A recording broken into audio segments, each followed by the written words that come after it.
Всем привет! Начинаю заниматься своей 2114, которая стоит уже почти 2 года. В принципе, тут работы не так-то и много.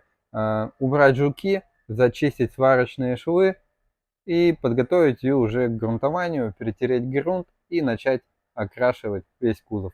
Вот такая вот неплохая 14. Смотрите, какая классная подкапоточка. В этой машине были переварены пороги, а также полы. Ко всему прочему, у нас переварена задняя панель, а также весь задний багажник. С этой стороны у нас более печальная картина, потому что здесь арка была гнилая, и мы ее полностью переварили. У нас переваренная планка.